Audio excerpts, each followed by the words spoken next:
Chapitre 11. Jésus priait un jour en un certain lieu.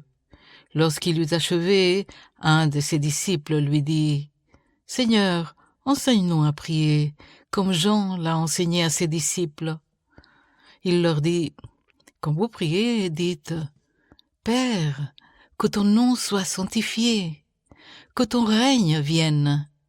Donne-nous chaque jour notre pain quotidien. Pardonne-nous nos péchés, car nous aussi nous pardonnons à quiconque nous offense.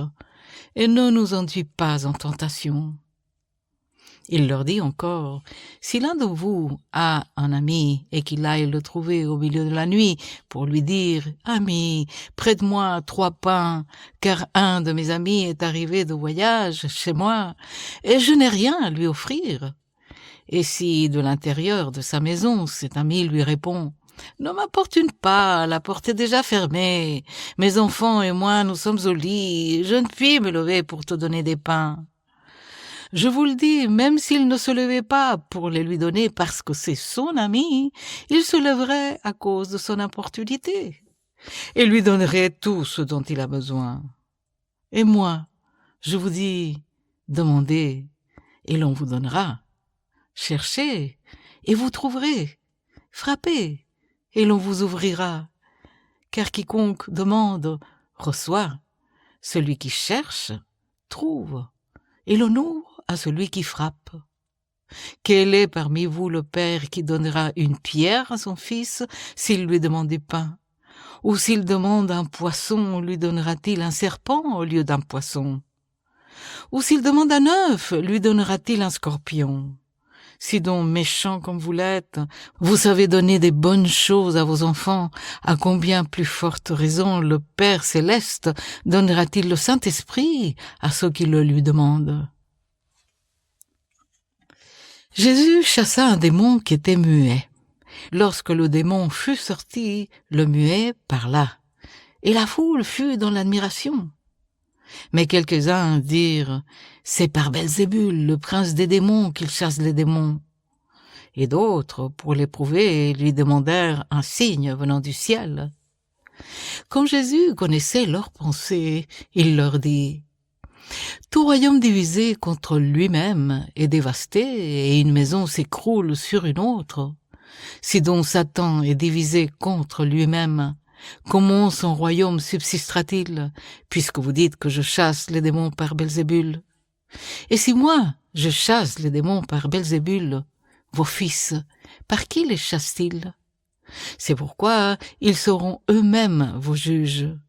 Mais si c'est par le doigt de Dieu que je chasse les démons, le royaume de Dieu est donc venu vers vous.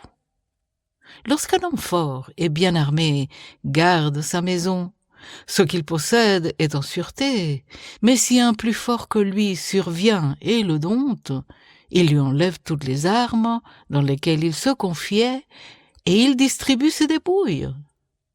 Celui qui n'est pas avec moi est contre moi, et celui qui n'assemble pas avec moi disperse.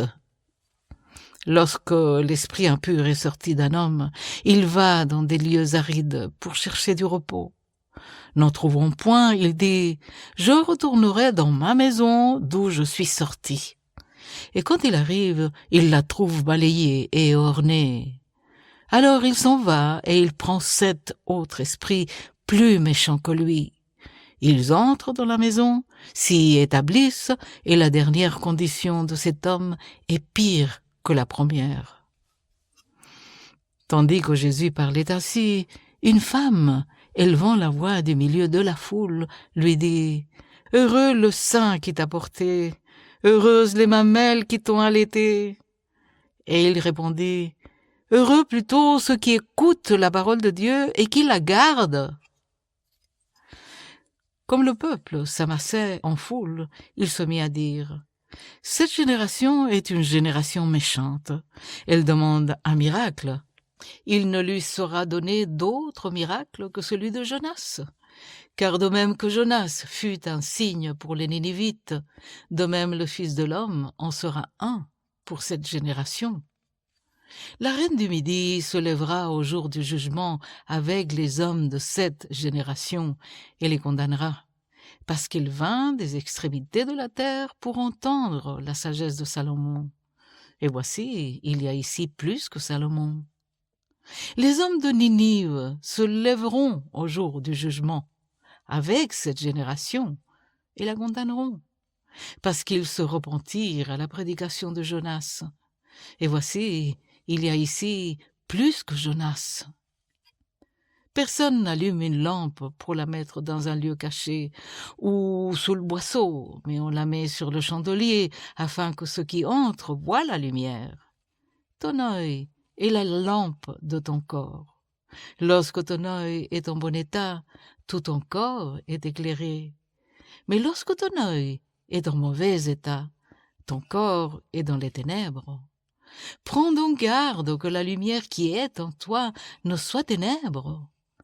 Si donc tout ton corps est éclairé, n'ayant aucune partie dans les ténèbres, il sera entièrement éclairé, comme lorsque la lampe t'éclaire de sa lumière. Pendant que Jésus parlait, un pharisien le pria de dîner chez lui. Il entra et se mit à table. Le pharisien vit avec étonnement qu'il ne s'était pas lavé avant le repas. Mais le Seigneur lui dit: « Vous, pharisiens, vous nettoyez le dehors de la coupe et du plat, et à l'intérieur vous êtes pleins de rapine et de méchanceté. Insensés! Celui qui a fait le dehors n'a-t-il pas fait aussi le dedans?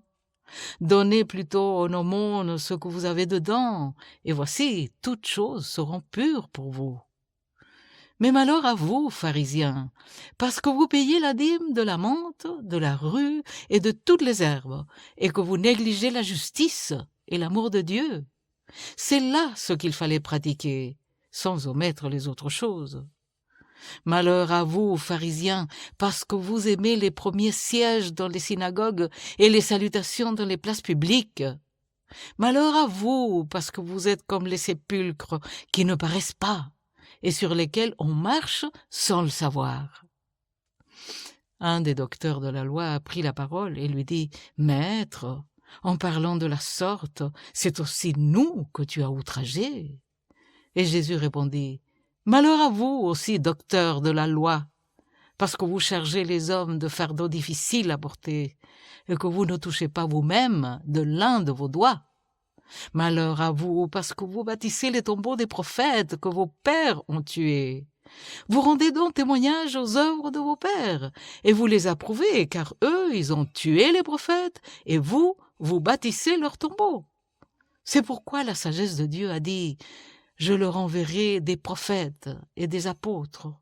Ils tueront les uns et persécuteront les autres, afin qu'ils soient demandés compte à cette génération du sang de tous les prophètes qui a été répandu depuis la création du monde, depuis le sang d'Abel jusqu'au sang de Zacharie, tué entre l'autel et le temple. Oui, je vous le dis, il en sera demandé compte à cette génération. Malheur à vous, docteurs de la loi, parce que vous avez enlevé la clé de la science. Vous n'êtes pas entrés vous-même, et vous avez empêché d'entrer à ceux qui le voulaient. » Quand il fut sorti de là, les scribes et les pharisiens commencèrent à le presser violemment et à le faire parler sur beaucoup de choses, lui tendant des pièges pour surprendre quelques paroles sorties de sa bouche.